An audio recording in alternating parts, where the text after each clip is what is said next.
Dewch i ni beddio.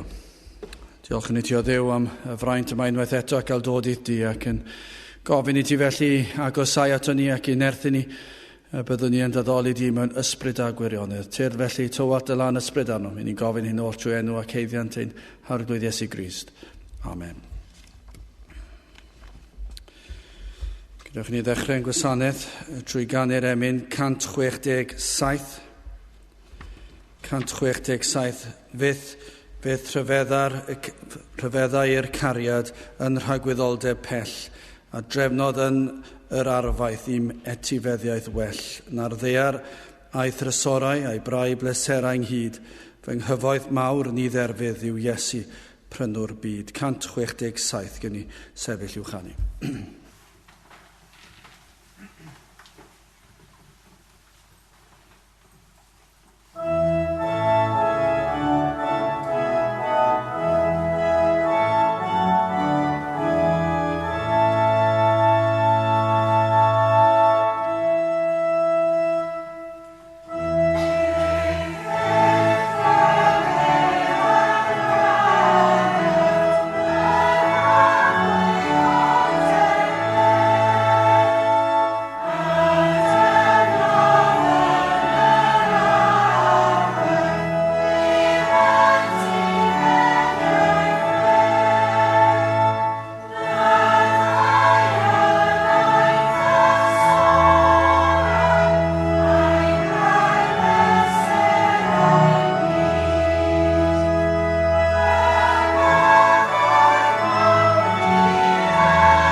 Croeso i'r gwasanaeth. Ar ôl yr oedfa fe fydd na luniaeth ysgafn drws nesaf yn y neuadd. Yn cwrdd nesaf, drydydd nos Iau o'r mis Tachwedd 21, felly ar y drydydd nos Iau fydd y cwrdd nesaf. Ond dydd Iau sydd yn dod, sef Hydref 24, fyddwn ni'n cynnal ein cwrdd diolchgarwch, ac fe fydd y parchedig Neil Pfeiffer yn pregethu. Felly yn nos Iau yma, am hanner awr wedi 7 yma yn y capel, fe fydd ein cwrdd diolchgarwch, oedfa pregethu. Mae'r wybodaeth i'w chael ar y cerdiau yma, felly mae yna ddigon o'r ein ar gael i chi dosbarthu ymhlith yr pobl i chi ni adnabod, ac ar y garden hefyd i'ch atgoffa. Mae'r cyfarfodydd sydd yn arwain at y Nadolig, felly mae'r un cyntaf, y noson o garolau ar y nos Iau cyntaf o mis Rhagfyr.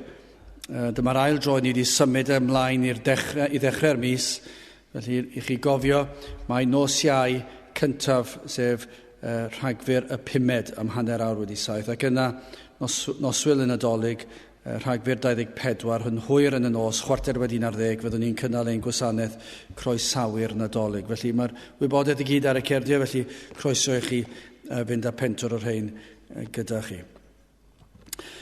Prynhawn Sul nesaf fydd yn hoedfa am 2:03 ac fe fydd y parchedig Vernon Haim yn pregethu. Nawr wrth i'r casgliad cael ei chymryd, fyddwn ni'n canu'r emyn rhif 375, 375 gwel ar y croesbren acw gyfiawnder mawr yn doeth uneb a thrigaredd yn gorwedd mewn un lle. 375, gan i hon ar un heistydd.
Fe ddaw ein darlleniad o lyfr y Diarhebion, syth ar ôl llyfr y Salmau. Llyfr y Diarhebion, y 3 bennod, ac yn dechrau yn yr adnod gyntaf. Fy mab, na ollwng fy nghyfraith dros gof, ond cadwed dy galon fy ngorchmynion. Canes hir y ddyddiau a blynyddoedd bywyd a heddwch a chwanegant hwy ti, na ad I drigaredd a gwirionedd y madael a thi, clyma hwy am dy wddf, ysgrifenna hwy ar lech dy galon, felly y ceid I ras a deall da ger bron diw a dynion. Gobeithio yn yr arglwydd ath holl galon ac nac ymddiried i'th ddeall dy hun. Yn dy holl ffyrdd cydnebydd ef ac efe a hyfforddiad y lwybrau, na fydd ddoeth yn dy olwg dy hun, ofna yr arglwydd a thyn ymaith oddi wrth rygioni. Hynny a fydd iechyd iddofogael a mer i ddesgyrn. Anrhydedda'r arglwydd ath gyfoeth ac ar peth pennaf oll, oedd holl ffrwyth. Felly y llenwyr dysguboriau a diganoldeb ath wyn ryfroedd a dorant gan wyn newydd. Fy mab na ddirmyga gerydd yr arglwydd ac na flina ar ei gosbedigaeth ef. Tan ys y neb a fyddo Dyw yn ei garu, fe a'i cerydda, megis tad ei fab annwyl ganddo. Byddai'r bendith Dyw ar ei air sanctaidd ef. Gadewch ni nawr droi at ein harglwydd mewn gweddi.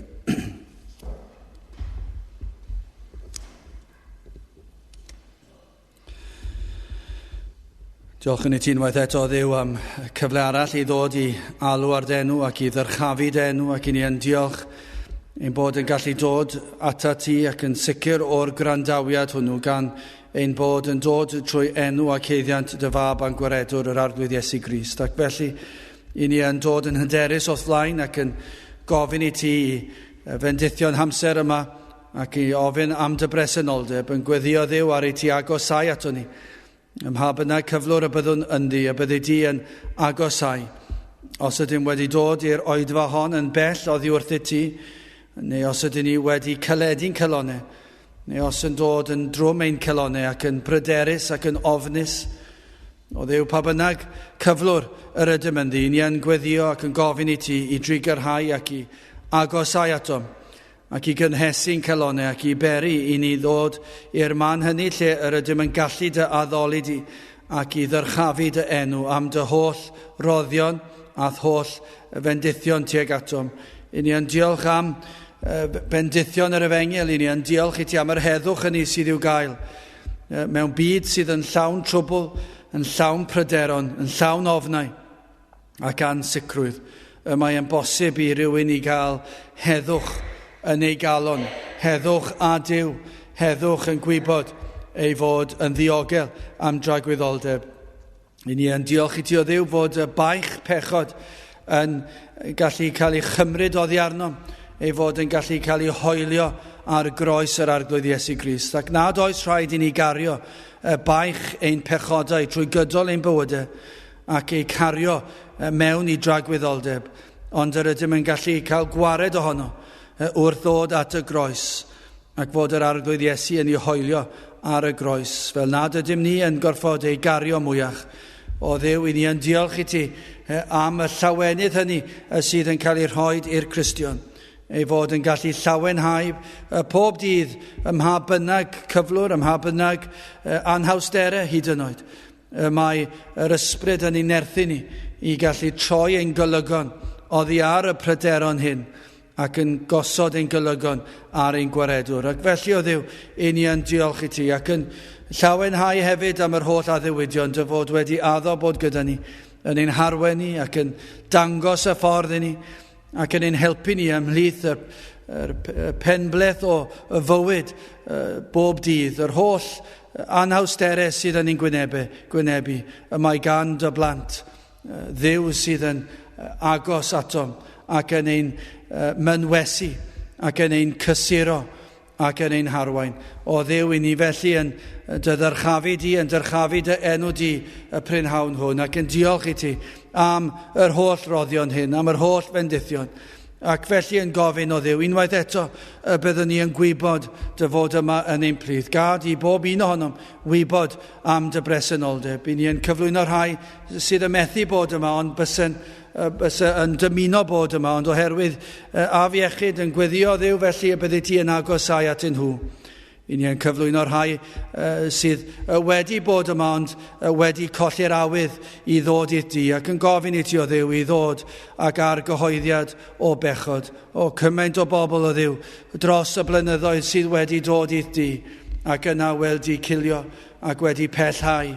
O Dduw, i ni yn gweddio lle bynnag ymaint y byddi di yn dod trwy nerth yr ysbryd glân ac yn argyhoeddi o bechod ac yn agor ei llygaid mwyn iddynt cael gweld ei hangen am waredwr. Yr wyt ti yn abal i wneud hyn, ymhellteroedd y byd yr wyt ti yn gallu cyffwrdd ag enaid. Ac felly o Dduw, yn gweddio y prynhawn hwn, y byddi di yn dod ac yn cyffwrdd ag neidiau sydd yma yn y gwasanaeth a rhai hyd yn oed sydd yn bell i ffwrdd, heb unrhyw awydd o gwbl. O Dduw, yr wyt ti yn holl alluog, yr wyt ti yn Dduw sofran. Felly yn gweddio Dduw y byddi ti yn gweithio yn rymus yn ein plith ni, ac yn dod â clod i ddenw di trwy hyn oll. Felly bendithion hamser, diogelan hamser rhag ymysodiadau'r un drwg, a bydd pob peth y byddwn ni'n ei wneud yn dwy'n clod i ddenw di. Bendithion ni felly, i ni'n gofyn hyn oll trwy enw ac heiddiant ein harglwydd Iesu Grist. Amen.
Dewch ni ganu emyn arall, emyn rhi 547, 547, wrth dy orsedd rwyf yn gorffwys llefain arnat fore a nawn, am gael clywed llawn ddistawrwydd a'r feogrwydd tanllid iawn, a thangnefedd pyr o fewn yn cadw i le. 547, gen i sefyll i'w chanol. Amen.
Glywyn testyn o lyfr y Diarhebion, y drydedd benod a'r 7fed adnod. Diarhebion penod 3 ac adnod 7.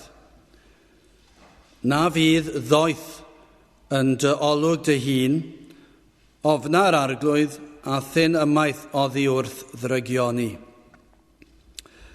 Mae yna gyfiawnhad efallai, mae gallen ni sefyll fan hyn a darllen yr adnod na ac oedi ac darllen e to a bydde fe'n ddigon. Os fi oedd na gyngor erioed, dyma'r cyngor. Na fydd ddoeth yn dy olwg dy hun.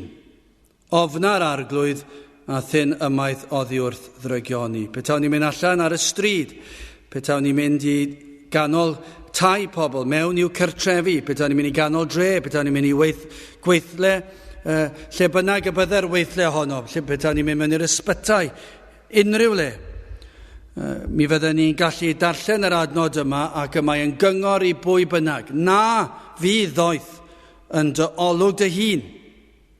Ofna'r arglwydd a thyn ymaith oddi wrth ddrygioni.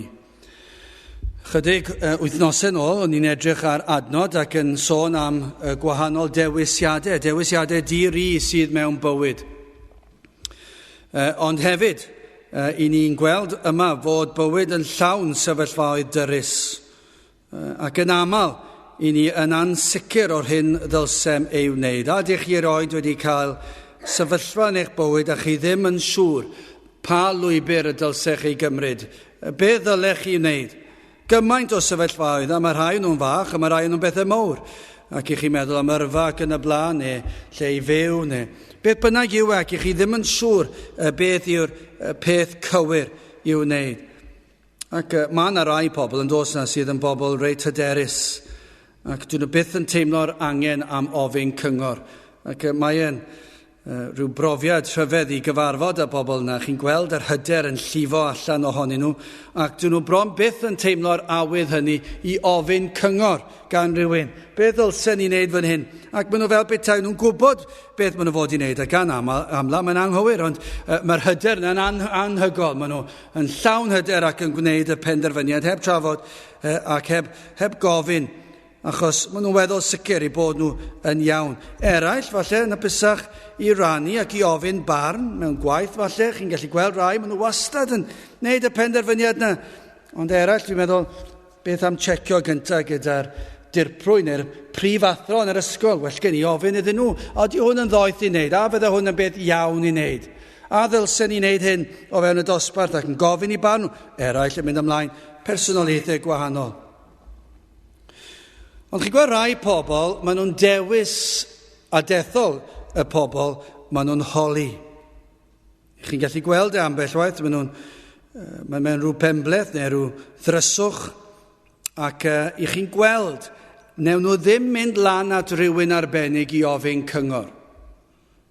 Ac i chi'n gweld hynny'n aml mewn capel, efallai pobl ifanc sydd yn ysu am y byd, ac falle yn gofyn cyngor, ac erbyn hyn falle dyw pobl ifanc ddim yn gofyn cyngor, bellach ddim yn aml, ddim pob un ohonyn nhw ta beth, ac maen nhw, falle, os ydyn nhw'n gofyn cyngor, falle ewn nhw lan at rhywun yn y capel, maen nhw'n gwybod fydd yn rhoi y dewis, bydden nhw'n i ddewis.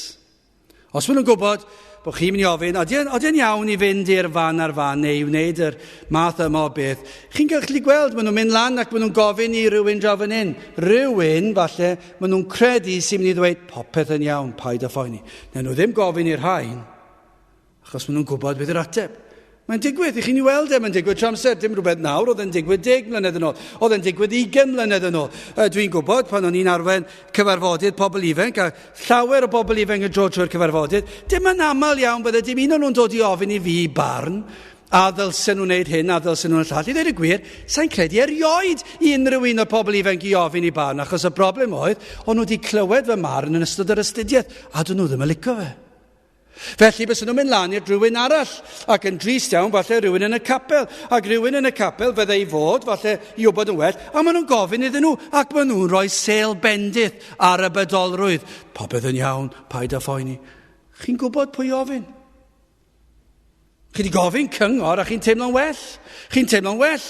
Chi ddim mor falch bod chi ddim wedi gofyn cyngor. Chi wedi gofyn cyngor, ond o'ch chi'n glyfar iawn pwy o'ch chi'n holi. Falle erbyn hyn, dyw pobl ddim yn gofyn am cyngor pobl o fewn y capel, falle y byddwch chi'n gofyn cyngor rhywun sydd yn y byd. Faint o chi pobl ifanc sydd wedi bod mewn penbleth, falle ddim yn licio'r capel, ddim yn licio'r cwrdd, a chi ddim eisiau dod, mae'n rhy hir, mae'n ddiflas. A falle bod goblygiadau dod i'r capel yn broblem achos mae'n golygu nos Wener, nos Sadwrn, ffrindiau mynd i lefydd. Ac i chi'n gofyn cyngor, ond i bwy chi di gofyn? Gai ofyn hyn i chi, i bwy ofnoch chi? Gai fentro dweud gofynoch chi eich ffrindiau chi? A gofynoch chi eich ffrindiau chi, beth ddylech chi wneud? Beth ddylen ni wneud? Achos ni wedi cael ein magu i feddwl bod y math yma beth yn anghywir, ond dwi ddim yn gwybod beth i wneud. A beth yw'r cyngor maen nhw'n rhoi? Ewch. Mae'n hwyl. Mae'n bleser. A chi wedi gofyn cyngor pobl sydd heb ddiw, heb grefydd, heb y daliadau yma, heb y profiadau yma. Ond i chi wedi mynd a gofyn y cyngor i bobl y byd sydd mewn dallineb llwyr. Ond i chi'n gwybod mae nhw fydd yn rhoi'r ateb i chi. Ers ein genedigaeth, mae pob un ohono ni mewn angen cyngor o dro i dro. Ac ers ein genedigaeth fe'n ganwyd mewn pechod.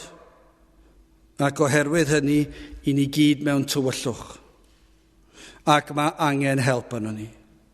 Mae angen goleini i lywyrchu ar ein llwybrau. Ni wedi cael lot o oleini yn dod trwy yn ystod yr oedfa. Dwi'n falch iawn bod yr goleini wedi pylu rhywfaint, achos nawr dwi'n gallu gweld chi.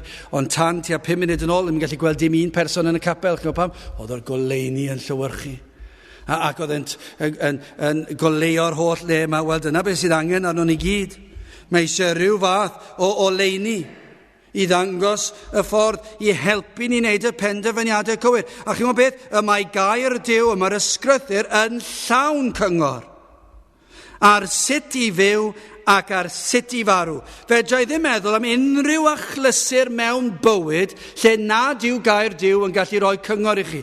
Mae Duw yn siarad trwy'r Ysbryd Glân, mae e mor berthnasol, ac mae e trwy'r Ysbryd Glân yn gallu peri fod na adnod yn dod ar yr union adeg sydd ei angen e. Y broblem sydd â chi yw, dydych chi ddim wedi ddarllen e, nac wedi chwilio ngair Duw am y cyngor.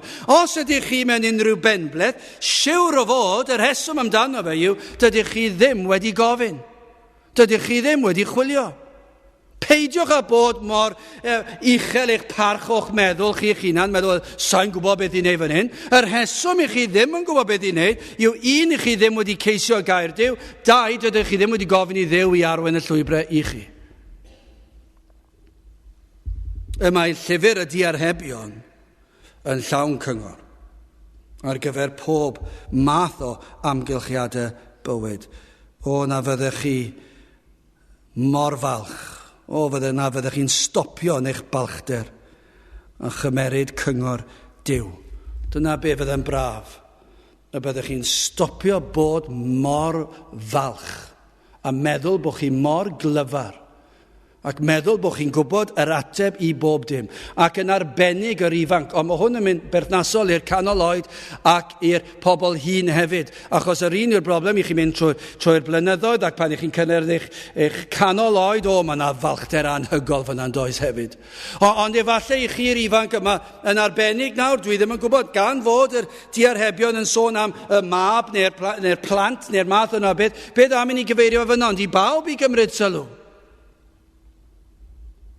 O, na fyddech chi yn gwrando ar gair Duw a'r cyngor. A peidio meddwl bod chi'n gwybod iawn. Mi'n gwybod dyna yw ran o dyfu fyny. Ond mae'r tyfu fyny, mae gormod o bwysles wedi cael roi o fewn y system addysg gan y llywodraeth i ddweud bod rhaid roi lle i blentyn i dyfu fyny. Na, dydyn ni ddim yn rhoi lle i blentyn i dyfu fyny mewn pechod. Dydyn ni'n mynd i ganiatáu chi, pechod ac felly, chi'n tyfu fyny a gewch chi'n ei penderfyniadau. Na, dim dyna'r lle. Mae gair Duw yn dweud wrthoch chi sut y dylsech chi dyfu fyny. A dyma un ohonyn nhw. Na fydd ddoeth yn dy olwg dy hun, chi sydd yn 14, 15, 16, 17, 18, 19, 20, 21 ac yn y blaen. Chi sydd yn meddwl bod chi'n gwybod popeth. Bod chi mor ddoeth. Bod chi mor glyfar, bod chi'n gwybod fod pleserau'r byd yw'r ffordd i fynd ymlaen. Deffrwch am eiliad ac ystyriwch y mae gair Duw yn llawer gwell na'ch syniadau chi eich hunan. Na fyddwch ddoeth yn eich golwg eich hun. Ofnwch yr arglwydd a thynwch ymaith oddi wrth ddrygioni. Wel, yn gyntaf, y cyngor sydd yma rhag peryglon. Ac yna'r gorchymyn i farhau ac yn olaf yna gen i edrych ar y cyngor i ymateb i air Duw. Wel, yn gyntaf, y cyngor rhag peryglon. Y peryg mwyaf sydd yn gwynebu chi yw esgeluso cyngor Duw. Dyna'r peryg mwyaf sydd yn gwynebu chi yma prynhawn yma. Duw a'n creodd ni. Duw creodd y byd. Duw sydd yn holl alluog. Ac o flaen Duw y byddwn yn sefyll rhyw ddydd. Ac o flaen Duw y byddwn ni yn atebol ger I fronau. Felly, pan ei fod yn rhoi cyngor I ni, oni ddylsem wrando a gweithredu ar y cyngor. Mae'n amlwg yn diwedd. Os ydych chi'n credu bod na Dduw, os nad ydych chi yna, mae'r ysgrythyr yn eich disgrifio chi'n ddigon teg fel ffŵl. Gan gymryd felly eich bod chi ddim yn ffŵl yn yr ystyr yna'r gair ac eich bod chi'n credu bod na Dduw, os oes na Dduw yna yr ydym yn atebol ger I fronef. Ac os ydym ni'n atebol ger I fronef, oni ddylsyn ni wrando ar ei gyngor. Mae yna emyn neu can fach yn cael ei ddisgrifio fel hyn. Dyma Feibl anwyl Iesu. Dyma rodd deheulaw Duw. Dengys hwn y ffordd I farw, dengys hwn y ffordd I fyw, dengys hwn y golled erchyll gafwyd draw yn Eden drist, dengys hwn y ffordd i'r bywyd trwy adnabod Iesu Grist. Dyna beth yw'r Beibl. Mae'r Beibl yn dangos I chi sut I farw, mae'n dangos chi sut I fyw. Dyna beth mae'r Beibl yn ei wneud. Dwi ddim yn gallu meddwl am ddim byd arall yn y byd yma sydd yn dangos chi sut I fyw nac sut I farw. Dwi ddim wedi dod ar draws unrhyw beth sydd o unrhyw werth. Dwi'n mynd I bod mewn rhan unrhyw wers, unrhyw ddarlith. Dwi'n mynd I gwrando ar unrhyw wleidydd eto sydd wedi dweud wrthoch chi sut I fyw a sut I farw. Mae pobl gormod ofn heddi ddweud wrthoch chi sut I fyw, achos yn ôl heddiw, gewch chi fyw fel y mynwch chi. Ac o ran marw, dyn nhw'n mynd yn siarad am y peth, dyn nhw ddim sôn am sut I farw. Ond y mae gair Duw yn dweud wrthoch chi sut I fyw a sut I farw. A dyna I chi berygl anwybyddu'r fath gyngor. Nawr, o'r adnodau cyn y testyn, dyma chi rybuddion. Yn yr adnod gyntaf, grandwch ar hwn yn y drydydd benod, fy mab na ollwng fy nghyfraith dros gof, ond cadwed y galon fy ngorchmynion. Hynny yw, nac anghofiwch yr efengil. Dyna'r cyngor cyntaf rhag y perygl. Y perygl cyntaf yw, a peidiwch anghofio yr efengil. Fy mab na ollwng fy nghyfraith dros gof. Dyna chi gyngor. Peidiwch a gadael dydd fynd heibio pan fod gwirioneddau'r efengil yn bell oddi wrthoch chi. Dyna'r cyngor cyntaf. Chi sydd yn meddwl nawr troi cefn ar yr efengil. Ac I ni wedi gweld pobl yn troi cefn ar yr efengil. Ond nid ydyn ni wedi gweld gormod o bobl yn troi cefn ar y efengil. Falle bod yna rai yma heddi yn meddwl, dwi'n mynd I ddilyn nhw hefyd. Gaich rybuddio chi fan hyn, y mae gair Duw yn dweud, na anghofiwch yr efengil. Mae'n rybydd. Mae'r rhybydd yma o weithred, o anghofio. Ambell waith, mae'n wir I ddweud bod yr weithred o anghofio yn ddamweiniol.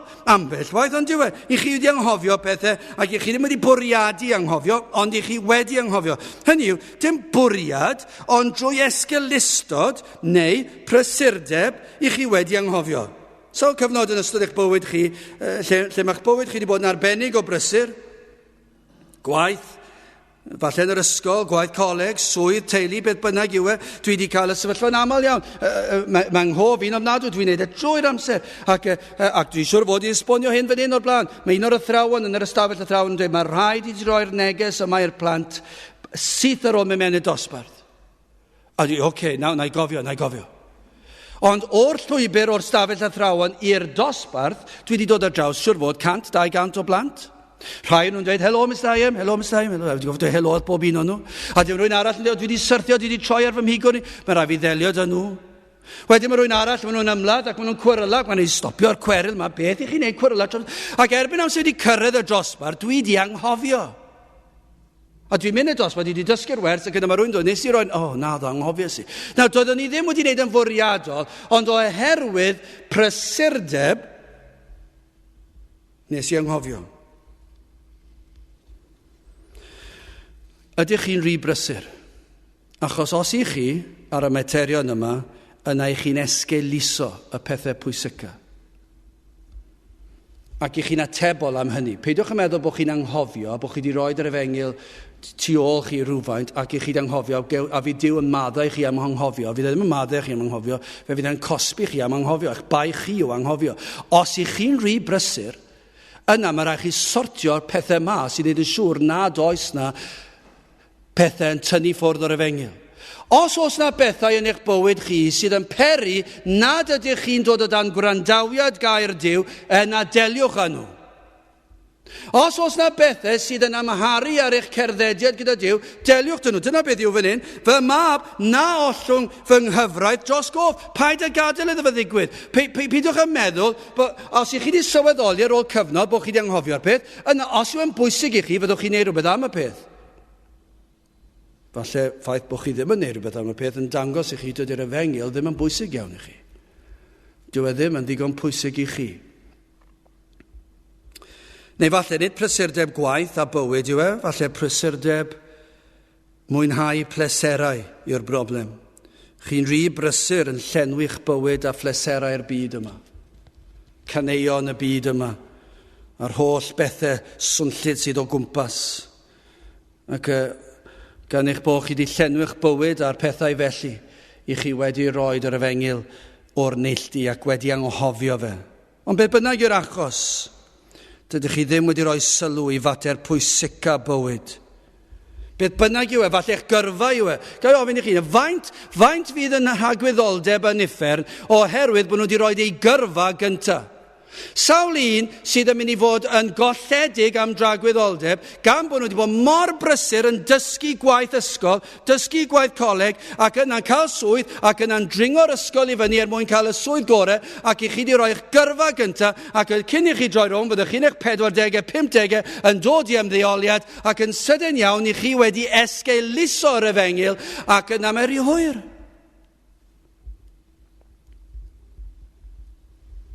I chi wedi anghofio trwy beidio gosod digon o werth ar rhywbeth. Dydych chi ddim yn gweld pwrpas yr efengyl. Dydych chi'n mynd gweld ei werthau. Ac felly mae wedi mynd yn angof. Chi'n gweld mae rhai yn gallu anghofio yn bwrpasol. Ac yn gallu troi ar yr efengyl. Ac yn meddwl bod yr efengyl yn rhwystro eich rhyddid chi. Yn rhwystro eich mwynhad chi ac yn rhwystro eich llwyddiant chi. Wel, chi'n gwybod beth yw'r cyngor? Y cyngor gan Dduw yw hyn, peidiwch anghofio. Cadwch yr efengyl yn agos atoch chi. Nid yn unig trwy gofio yn eich meddwl, ond mae'n mynd cam ymhellach yma yn y diarhebion, ond cadwch e mor agos i chi, fel ei fod yn eich calon, iddo gartrefi yn eich calon, a dod un eto fy mab, na ollwng fy nghyfraith dros gof, ond cadwed dy galon fy ngorchmynion. Dyna le dyle fe fod, ar eich calon chi. Gallai ddim fod yn agosach na hynny. Dyle'r efengyl fod yn bopeth i chi. Dyw pethau eraill ddim yn bwysig. Dyw cael eich tygau, dyw cael eich lefel A, dyw cael gradd, dyw cael swydd hyd yn oed. Dyw hyd yn oed y pethau yna ddim yn bwysig. Dyn nhw ddim yn bwysig o gwbl. Os ydych chi yn rhoi pwysigrwydd i'r pethau hynny o flaen yr efengyl, yna i chi wedi esgeuluso'r cyngor cyntaf yma. O, fy mab, na ollwng fy nghyfraith dros gof. Gwnewch hyn drwy wrando ar air Duw. Sut allai gadw ar fy nghofi? Wel, gwrandewch ar air Duw. Ar ei pregethu, gwrandewch ar y pregethu. Bore sil, prynhawn sil, nos sil, cadwch y sil.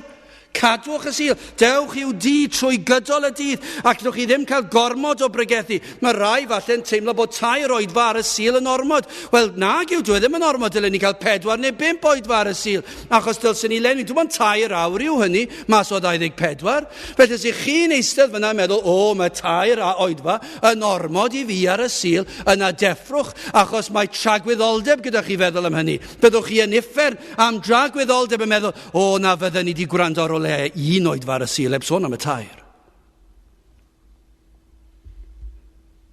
Os ydych chi'n gallu, wrth gwrs mae yna rai methu, a dyn ni'n sôn am reini, ond y rai sydd yn gallu bod, maen nhw'n mynd i wrando, ac os nad ydyn nhw'n gallu bod yn gorfforol, yna heddiw mae gyda ni teclynnau sydd yn gallu gwrando ar gair Duw gatref yn y tŷ, a hyd yn oed nawr gyda'r we, chi'n gallu gweld falle bod ambell un yn gwrando ar y we heddi, ac maen nhw'n gallu yn eu cytref i'n gwrando. Dyna beth sydd eisiau gwneud, lle nad oes modd i wrando ar air Duw. Be chi'n mynd i wneud? Dwi'n mynd i wrando ar caset, neu ar CD, neu recordiad, neu ar y we, yn fyw ar y we. Dwi'n mynd i wneud unrhyw beth dwi'n gallu i wrando ar air Duw. Dyna i chi rhywun sydd yn Gristion, ond os nad ydych chi'n Gristion eto, y cyngor yw, newch yn siŵr bod chi mewn lle lle chi'n gallu gwrando ar gair Duw gymaint a sy'n ffosib. Dyna beth yw gosod ei gyfraith, ei orchmynion ar eich calon. Mae mor agos â hynny.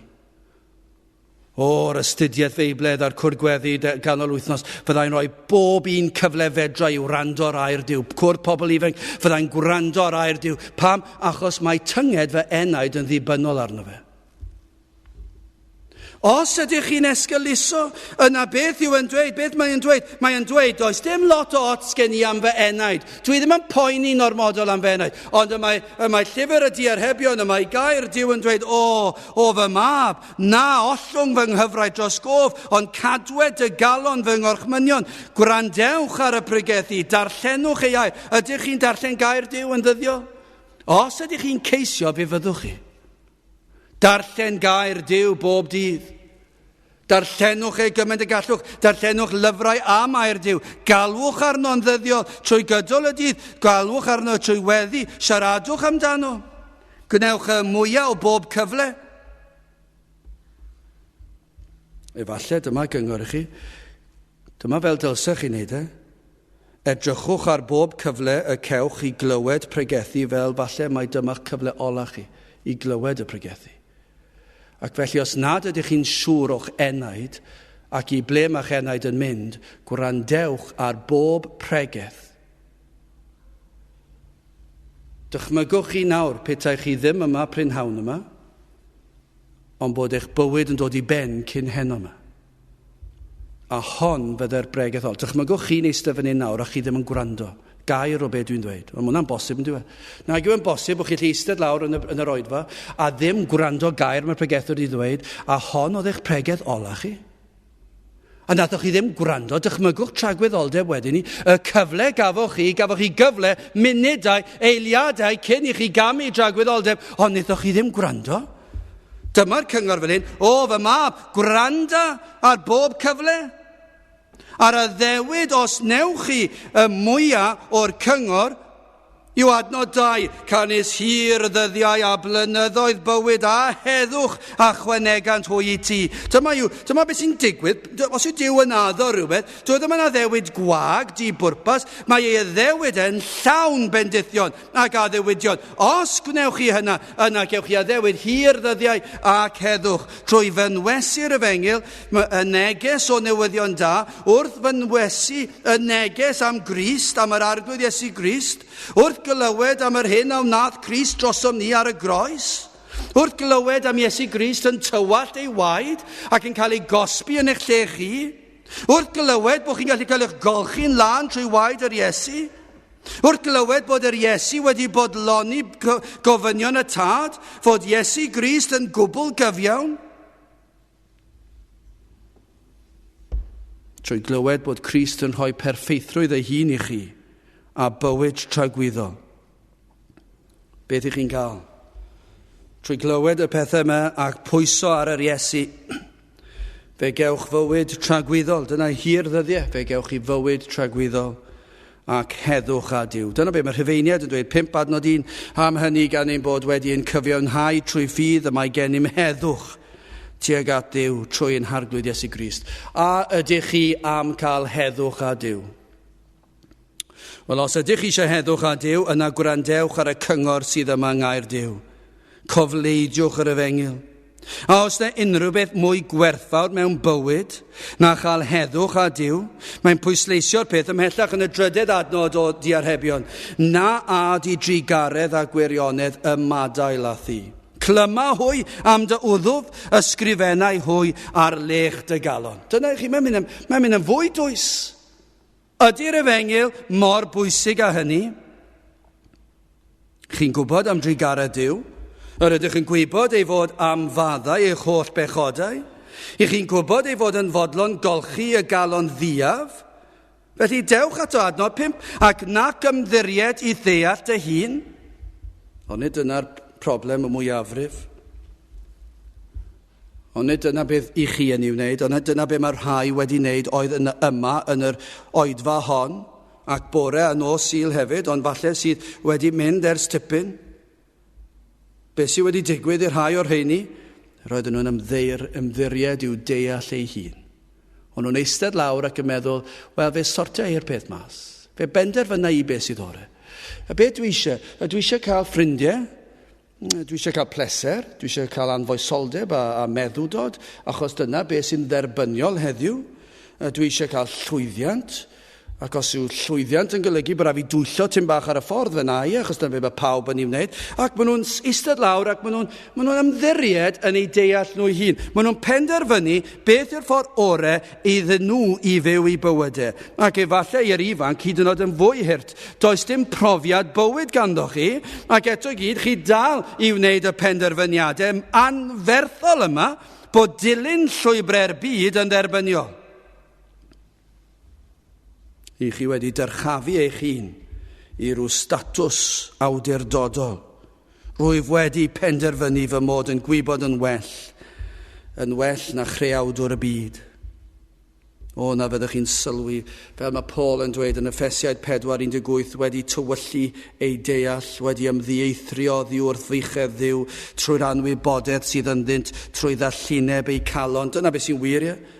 Peidiwch ymddiried tynged eich enau trigwyddol yn nwylo eich deall chi yn eich deall dall chi. Eich balchder, dyna chi bechod pwerus. Mae'r diarhebion mynd mlaen fan hyn adnod 7. Na fi ddoeth yn dy olwg dy hun. Gai ofyn I chi, ydych chi yn ddoeth yn eich golwg eich hun? Ond nid dyna yw'r broblem. I ni'n gweld balchder trwy'r amser. Ac pobl yn dod I rhyw benderfyniad yn meddwl, fe na I benderfyniad drosto fi fy hun. Dwi'n mynd I benderfynu beth sydd yn iawn I fi. Dwi'n mynd I benderfynu beth sydd yn iawn I fy mywyd bach I. Ac dwi'n mynd I wneud y penderfyniad, ac dwi'n mynd I wneud ar y sail hyn. Beth dwi eisiau, pa bleserau dwi'n moyn, ac felly dwi'n mentro allan. Wel, y cyngor fan hyn yw na fyddwch ddoeth yn eich golwg eich hun. Peidwch yn bod mor dwp. Does dim doethineb ganddoch chi. Chi'n ddall. Gwrandewch ar gyngor gair Duw. Wel, y gorchymyniad I farhau na fi ddoeth yn dy olwg dy hun, ofna'r arglwydd, a dyma'r gorchymyn, a thyn ymaith oddi wrth ddrygioni. Falle bod na'n berthnasol I rywun yma heddiw, dwi ddim yn gwybod. Mwyn gwneud hyn, mae angen gweld eich pechod. Ac na fydd yr ysbryd yn dangos hynny I chi. A ydych chi wedi gweld eich pechod? Mae gen I'm le I ofyn I Dduw, I agor llygaid ein henaid, I weld ein hangen am waredwr, I weld ein pechod. Na fyddech chi'n neud hynny, achos falle dydych chi ddim wedi gweld y drygioni, dylsech chi droi oddi wrtho. Falle bydde well dweud, agor ein llygaid I weld mae pechaduriad ydyn ni. Ac mae dyna yw ein cyflwr. Falle bod rhai pobl yn meddwl am bechod fel rhyw fath o bechod unigol, ond ddim wedi dod i'r sylweddoli hynny mae pechaduriad ydyn nhw. Camu nôl fel betai o'r pechodau penodol a sylwi'n bod yn cyflawni'r pechodau hynny oherwydd ein cyflwr mae pechaduriad ydyn ni. Nid yn bechaduriaid oherwydd ein pechodau, ond I ni'n pechu oherwydd I ni'n bechaduriaid. A dyna'r broblem. Dyna yw eich problem chi. Ydych mi rydych chi'n pechu? Ydych mi rydych chi'n meddwl pethau drwg, dweud pethau drwg, gwneud pethau drwg, pethau hunanol, pethau brwnt, pethau cas? Ydych chi'n neud y pethau hynny, ond i chi'n ei gwneud nhw gan eich bod chi'n bechaduriaid? Pob un ohono ni. Ein bod ni oll yn elynion i Dduw. Gofynnwch, galwch arno, dyna i chi ddoethineb. Trowch yn gyntaf o'ch balchder o feddwl eich bod yn ddoeth. Trowch o feddwl fod eich penderfyniadau chi ar sut i fyw yn well na chyngor Duw. Dyna yw gwraidd ein problemau. Dyna be mae'n dweud. A thyn ymaith oddi wrth regioni. Trowch oddi wrtho. Trowch oddi wrth eich balchder twp. Dyna yw'r gwraidd ein problem, balchder, hunanoldeb, gosod ein hunan yn gyntaf, hyd yn oed pan rhai yn byw bywydau o aberth mwyn helpu eraill, beth i chi'n ffeindio mor aml, mae yna falchder. Chi'n bod mae pobl yn meddwl, dwi ddim mor ddrwg, dwi ddim mor falch, a dwi wedi byw bywyd o aberth, a dwi wedi helpu'r tlawd a hyn a llall. Ond petai chi'n mynd at y pobl gorau felly? Yn aml iawn os nad bob tro. Fyddwch chi'n ffeindio balchder, eu bod nhw'n dyrchafu hunan, ac eisiau rhyw gydnabyddiaeth, neu'n i'w wneud mwyn plesio'r hunan, ac mwyn wneud iddyn nhw dim yn well, mwyn dyrchafu'r hunan.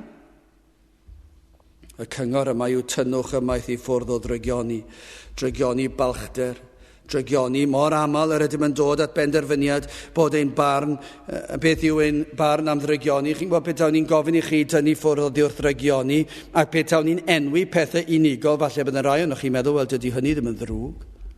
Dydy hynny ddim yn ddrwg. Beth sy'n bod yna? Petawn ni'n dweud wrthoch chi heddiw, mae yna ambell i beth mae'r ifanc yn gwneud heddiw, falle yn ystod nosweithiau, nos Wener a nos Sadwrn, a byddwch chi'n lawr i strydoedd Caerdydd ac yn gweld yr holl feddwdod ac anfoesoldeb a thrais a chasineb, a'r holl beth yma, a'r dryswch sydd yn dilyn y diwrnod wedyn, a'r misoedd wedyn ni, a petawn ni'n dweud wrthoch chi, mae hynny'n ddrygioni, byddwch chi'n dweud, wel na, achos mae cyfreithwyr ac athrawon a barnwyr falle, a doctoried, a pob math o bobl lawr yn y strydoedd hynny ar nos Wener a nos Sadwrn, dyw e ddim yn ddrwg. Achos mae pawb yn ei wneud e. Be sy'n bod o fe? A dyna'r broblem. Falle bydd diffiniad chi o dor cyfraith. Falle bych diffiniad chi o ddrygioni mor wahanol i'r ysgrythyr. I chi'n credu falle bod ni'n cyfeirio at yr amlwg, falle yn gyntaf y torri cyfraith, dwy'n lladrata falle droi cefn ar hynny. Ond hyd yn oed o fewn dwy'n a lladrata math yna beth, i ni'n dod at rhyw benderfyniadau personol ar beth yw dwy'n a beth yw lladrata. Ac i ni'n dod yn ôl ein deall ni wedi dyrchafu'n balchder ni gymaint, i ni wedi dod i ryw gasgliad, mae beth yw dwy'n yw mynd i dirwyn a cymryd rhywbeth allan o'i stafell nhw. Ond mae mob math o ddwy'n arall yn mynd ymlaen, ac yw mwyafrif o bobl yn dwy'n amser ac yn dwy'n eiddo ac yn dwy'n celwydd, ond does dim ots da chi am hwnna, achos chi wedi penderfynu bod hwnna'n iawn. Falle bod chi'n meddwl mai tyn ymaith o ddiwrth drygioni yw cyfeiriad ymladd a lladd. Dyna i chi ddrygioni yw lladd rhywun. Ond eto fan hyn, i chi wedi cyrraedd at rhyw ddiffiniad eich hunan, diffiniad personol o beth yw lladd, a falle lladd corfforol. Ond does dim problem gyda chi ar lladd ar gymeriad rhywun. Does dim problem da chi o gwbl hynny. Efallai eich bod chi'n credu bod anfoesoldeb yn ddiffiniad o ddrygioni. Ond eto fan hyn, bod yna rhyw fath o lefel i'r anfoesoldeb. Bydd llawer o beth yn eich barn chi yn dderbyniol o anfoesoldeb. Bydd yna rhyw fath o anfoesoldeb sydd yn... bydd pobl yn dweud, mae hwnna'n ofnadw. Ond un cam bach i ffwrdd o hynny... Ac yna mae'n iawn yn eich barn chi, mae'n iawn i chi cael pobl ifanc yn cael cyngherddau, ac mae'r geiriau sy'n cael eu chanu yn llawn anfoesoldeb, gwbl rhemp, a mae'r dillad neu'r diffyg dillad maen nhw'n gwisgo, a'r hyn mae'r gynulleidfa ni'n neud, a'r ffordd maen nhw'n dawnsio, yn gwbl anfoesol. Ond os dim problem da chi da hwnna, ond os ych chi'n clywed am rywun sydd wedi priodi ac wedi cario ymlaen da rywun arall, mae hwnna'n anfoesol. Ond mae'n iawn i chi neu popeth arall. Dyna sut mae'r byd yn gweithio. Mae yna lefelau o beth sydd yn dderbyniol. Beth yw drygioni? A dyna'r broblem o bod yn ddoeth yn eich golwg eich hun. O na fydde Duw yn dangos i chi beth yw pechod. Pa mor frwnt yw e. Pa mor ddifrifol yw e. Mae torri cyfraith Duw i'w pechod. O na fyddwch chi yn gweld eich bod wedi'ch geni yn dilyn llwybr drygioni. Dyna beth i chi'n neud. Chi wedi cael eich geni ar lwybr drygionus. Falle cael eich geni mewn teulu Cristnogol, i chi dal o fewn y teulu wedi cael eich gosod ar lwybr o bechod sydd yn arwain at ddistryw. A'r cyngor fan hyn yw trowch oddi wrtho, edifarhewch, tynnwch i ffwrdd, galwch ar Dduw am nerth i wneud hyn. Falle ar y cychwyn, edrychwch ar eich bywyd a gweld fod pethau sydd yn eich rhwystro rhag ceisio Duw. Falle os ych rai o'ch chi'n dechrau meddwl am ddilyn cyngor Duw. Edrychwch ar y pethau hynny sydd yn eich rhwystro rhag ceisio Duw. Falle dyna beth ddylsech chi dynnu ffwrdd ohono fe gyntaf. Oes na bethau i rai o'ch chi sydd yn rhwystro chi rhag ceisio Duw, rhag cadw ei gyfraith ar eich calon? Os oes na, trowch felly oddi wrtho. Oes na ffrind gyda chi sydd yn eich rhwystro chi rhag ceisio Duw, yna trowch oddi wrtho. Oes yna gerddoriaeth i chi'n gwrando arno sydd yn eich rhwystro chi rhag ceisio Duw? Oes na lwybr yn eich gyrfa chi sydd yn eich rhwystro chi, yna gwnewch rhywbeth amdano? Oes yna rhyw fath o bleserau i chi yn ei wneud sydd yn eich rhwystro chi rhag ceisio Duw, a sicrwydd ei fod yn blentyn iddo fe, yna trowch oddi wrtho. Yr cyngor yw hyn, tyn ymaith oddi wrth rygioni. Rhowch eich hunan yn y llwybr lle gewch chi wrando ar air Duw ac yn mwynhau ei bresenoldeb. Chi'n meddwl fydd yr un drwg yn eich rhwystro a'ch temtio i barhau dilyn eich doethineb chi. Dyna be fydd yr un drwg yn ei wneud. Fydd e'n pwmpio fyny eich balchdau chi rhywsut.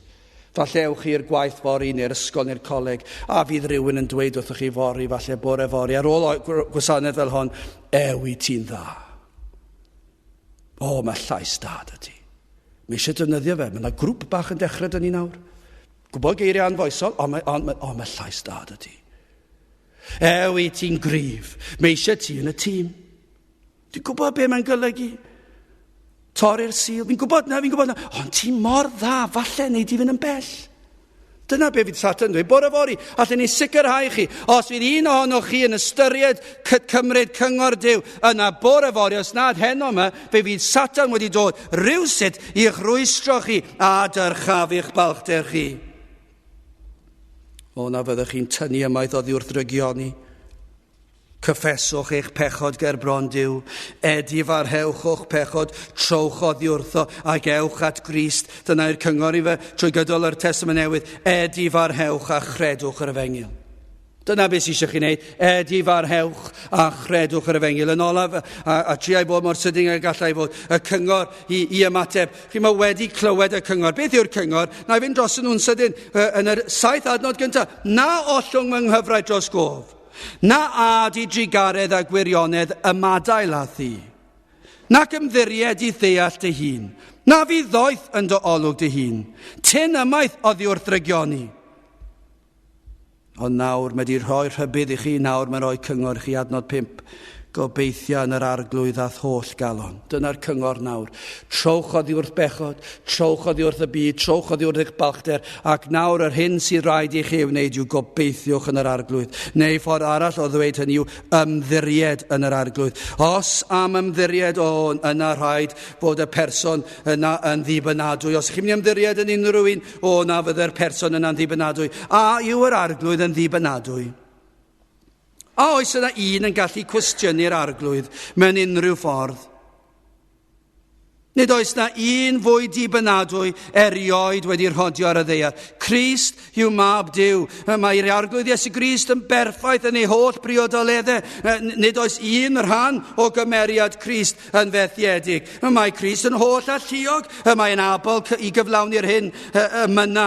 Does dim byd yn rhiannodd i'r arglwydd Iesu Grist. Mae'n llawn trigaredd a thrigaredd perffaith yw honni hefyd. A does dim anghysondeb yng Iesu Grist. Mae'n gyson ym mhob un o'i benderfyniadau. Does dim anhegwch yn ei weithredoedd, ac felly dim syndod bod ni'n cael fan hyn, ymddiriedwch, gobeithiwch yng Nghrist.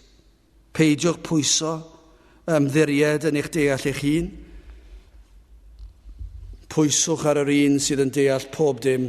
Iesu Grist, fe yw creawdwr y byd, ef yw barnwr y byd. Felly trowch ato, credwch ei eiriau. Dwi ddim yn gallu dweud celwydd. Y cyngor yw gobeithiwch, ymddiriedwch ynddo. O na fydden na rhywun yma heddi yn dod i'r pwynt o bydden nhw'n ymddiried yn yr Iesu. Nid ymddiried mewn crefydd, dim dyna be mae'n dweud. Dyna'r piti, mae yna rai sy'n gallu gwrando ar bregaeth ac maen nhw'n mynd o'n yna iawn, na'i bwyso ar fy nghrefydd i, a'r mynd i'r capel. Dim dyna beth sydd yn eich achub chi. Na'i bwyso ar fy ffydd y ffaith bod mod i'n credu'r pethau yma. Neu bwyso ar gyfres o reolau. Ond nid yw yn bosib bod rhywun yn ymddiried, tynged ei heneidiau tragwyddol ar ffaith ei bod yn cyflawni rhai pethau, bod nhw'n cadw rhyw fath o reolau yn gwneud rhai pethau, a pheidio gwneud pethau eraill. Mae rai pobl, hyd yn oed efengyloedd erbyn hyn dwi'n credu, yn gallu meddwl, os wisgai mewn rhyw ffordd, os na i beidio gwneud hyn, os na i hyn i fy nheulu neu beth bynnag, yna mae hwnna'n braw fy mod i'n Gristion.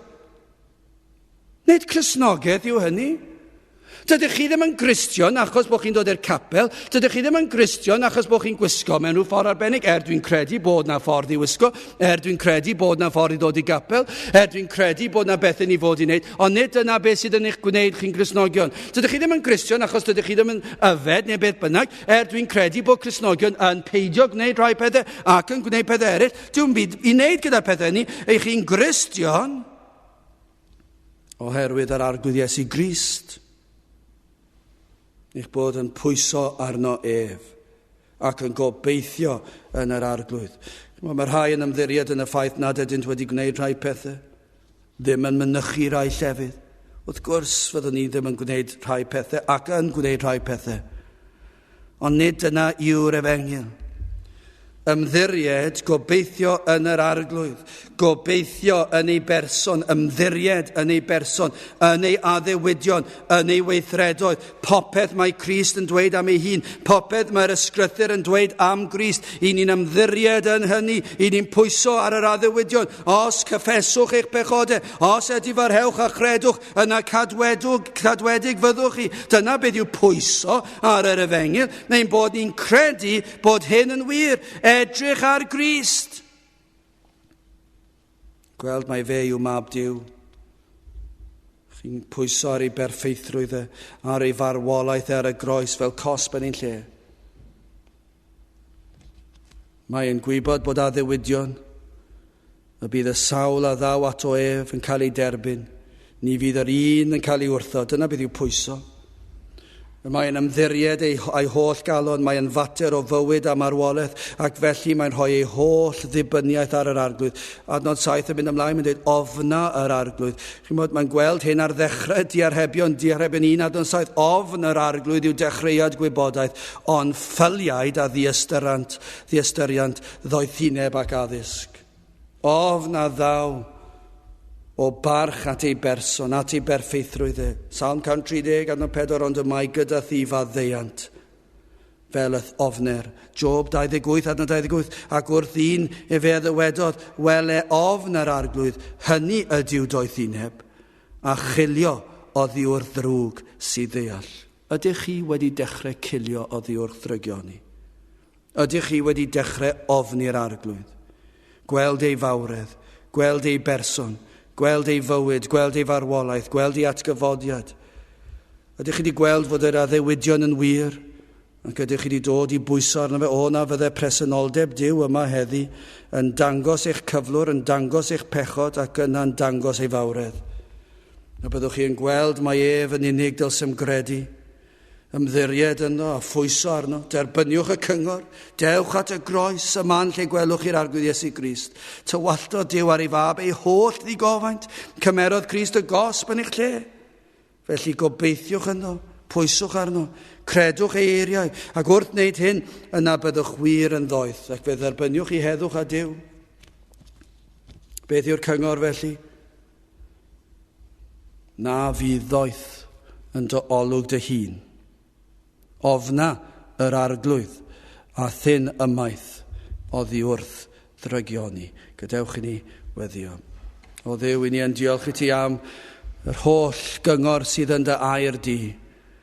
Ac yn gofyn i ti faddau y rhai sydd yn anwybyddu dy air a'r cynghorion sydd yno yn dy air ac yn gweddio y byddu ti yn agor i llygaid, iddynt weld eu hangen, iddynt weld y cyngor sydd yno i'w gael, ac y byddant yn cael y doethineb hynny i geisio y dywyneb di ac i obeithio yn yr arglwydd. Ter gweithio yn ein plith clod i ddenw. Ni'n gofyn hyn o trwy enw ac heiddiant ein harglwydd Iesu Grist.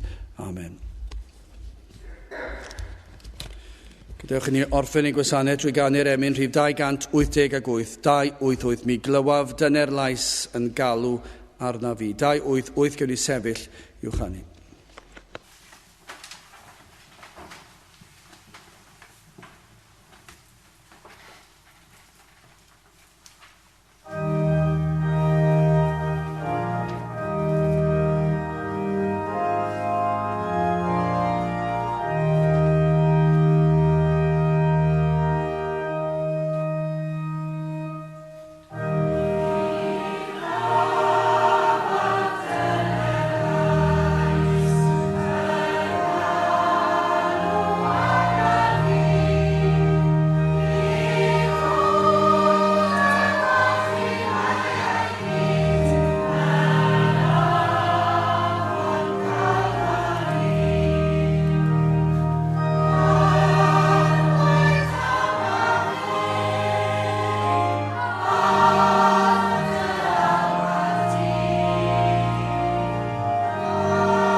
A nawr byddwn ni ras ein harglwydd Iesu Grist a chariad Duw a chymdeithas yr Ysbryd Glân fod gyda chwi oll hyd byth.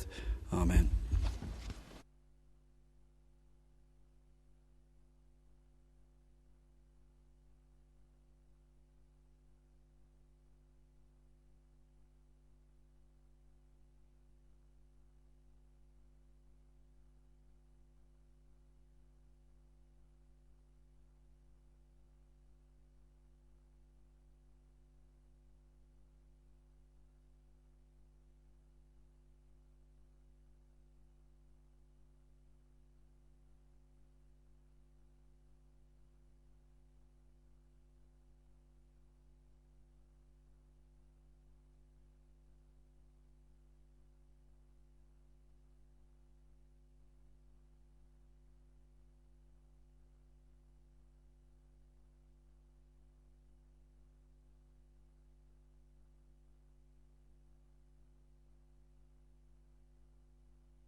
Yeah, it's good. Mike Rose